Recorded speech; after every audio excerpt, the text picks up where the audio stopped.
Structure के बारे में क्योर हुए केसेस, इम्प्रूव हुए केसेस को तो मैं अक्सर प्रेजेंट करता रहा हूँ, लेकिन आज मैं आपके सामने एक फेल्योर वाले केस को भी लेके प्रेजेंट हूँ। और फेल्योर वाले केस सीखने को बहुत कुछ बोलते हैं।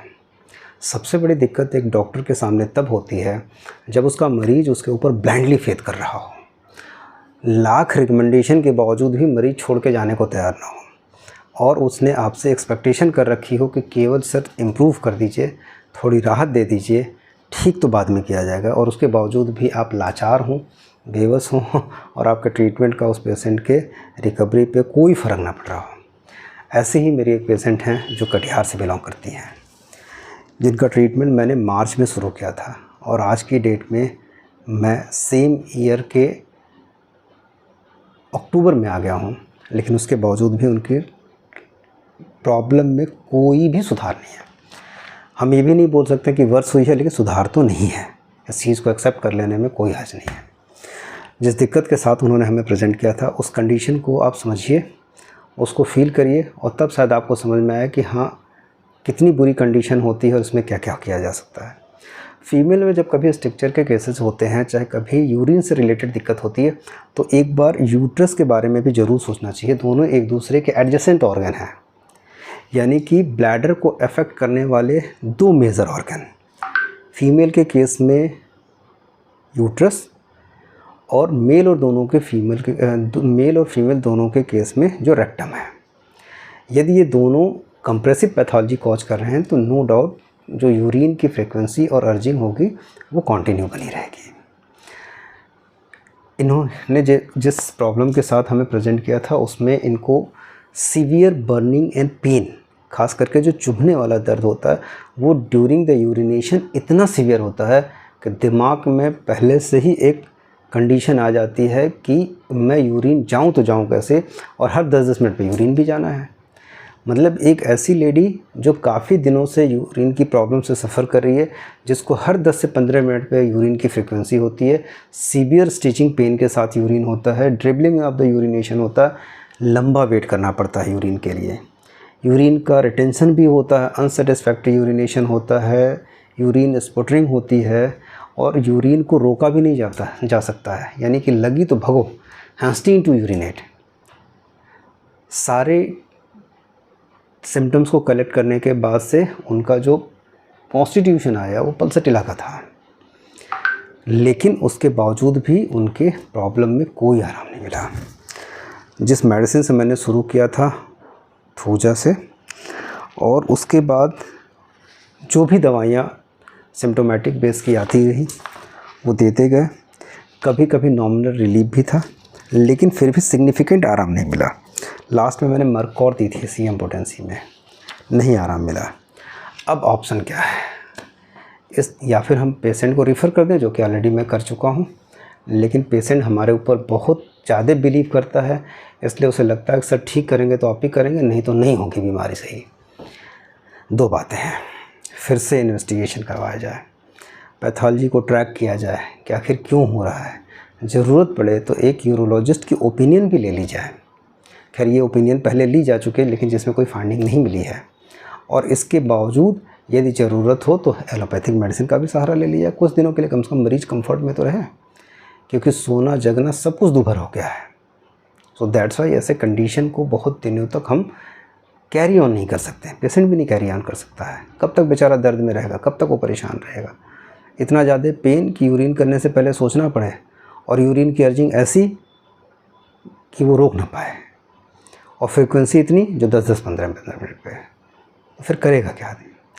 अल्टीमेटली जब कोई रास्ता नहीं मिलता है तो फिर सोरिक मेडिसिन पे आना पड़ता है, और बेस्ट एंटी सोरिक मेडिसिन देके एज ए इंटरमीडिएट मेडिसिन फिर सेम दवाइयाँ रिपीट करनी पड़ती हैं। इस बार मैंने वही काम किया।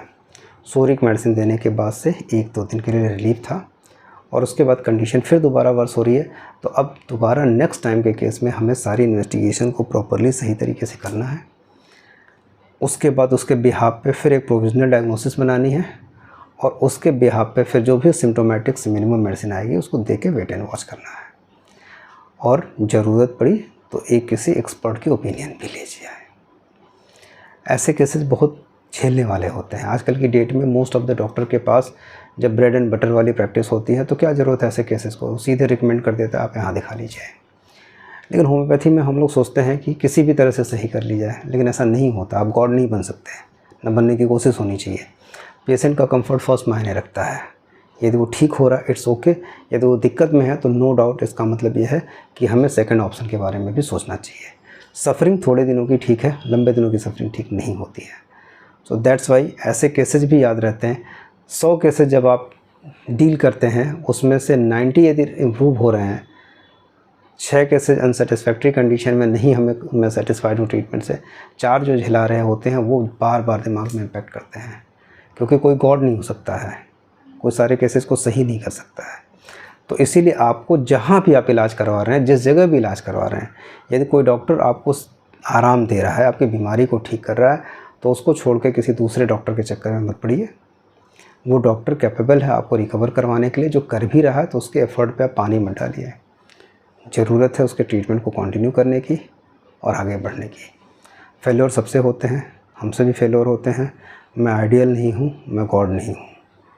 सो दैट्स वाई मैं अपनी तरफ से ऑनेस्टली कोशिश कर सकता हूँ किसी मरीज़ को ठीक करने के लिए। आई डोंट नो कि उस कोशिश का फीडबैक हमें क्या मिलेगा, लेकिन फिर भी ज़्यादातर केसेस में फ़ीडबैक अच्छा मिलता। ये ऊपर वाले की, हमारा काम है एक केस को सही तरीके से लेना, एक केस को सही तरीके से एनालाइज करना, रिपोर्टराइज करना, और जो मिनिमम दवा है उसको दे के वेट एंड वॉच करना है। हाँ, पोटेंसी का गेम होता है जिसे काफ़ी हद तक हम समझ चुके हैं। मेडिसिन का सिलेक्शन रिपोर्टराइजेशन काफ़ी इजी कर देता है, तो जो मिनिमम मेडिसिन होती है उसका सिलेक्शन इजी हो जाता है। कॉन्स्टिट्यूशन टाइपोलॉजी की परख थोड़ी सी ज़्यादा हो जाती है जैसे ही आप एक्सपीरियंस होते जाते हैं, लेकिन हर दिन हर समय कुछ नया सीखने को मिलता है। ये तभी होगा जब आपके केसेस लिमिटेड होंगे। इसीलिए लिमिटेड केस देखना ज़्यादा सही है इन कंपेरिजन टू भीड़ इकट्ठा करने के, क्योंकि भीड़ जब आप इकट्ठा करेंगे तो सीखने को कुछ नहीं मिलता है और आप खुद अपने प्रैक्टिस से सेटिस्फाइड नहीं होते हैं। किसी भी पेशेंट के लिए जो सबसे ज़रूरी चीज़ होती है वो ज़रूरी होती है उस डेडिकेशन के साथ चीज़ों को फॉलो करना। लेकिन लास्ट में मैं ये भी बताना चाहूँगा कि एक्सपेक्टेशन के अकॉर्डिंग रिज़ल्ट कई बार नहीं भी मिलते हैं। उसको डॉक्टर को भी एक्सेप्ट कर लेना चाहिए, पेशेंट को भी एक्सेप्ट कर लेना चाहिए। ज़रूरत पड़े तो डॉक्टर को आप क्विट कर दीजिए। यदि आप हमें भी क्विट करते हैं तो कोई दिक्कत नहीं। क्यों? क्योंकि आपके सफरिंग ज़्यादा प्रायोरिटी है इन कंपैरिजन टू फेथ और बिलीफ के। दैट्स वाई ज़रूरत है परफेक्ट बनने की कोशिश न की जाए। जो आप कर सकते हैं, जितना ईजी कोई तरीके से आप पेशेंट को आराम दे सकते हैं वो दिया जाए। कोशिश करता हूँ कि जिन मैम को मैं ये दवा दे रहा हूँ उनको आने वाले टाइम में उनके विश्वास को कायम रख सकूं, या फिर विश्वास कायम रखते हुए इनको किसी अच्छे डॉक्टर के पास रेफ़र कर दूं। Thank you very much.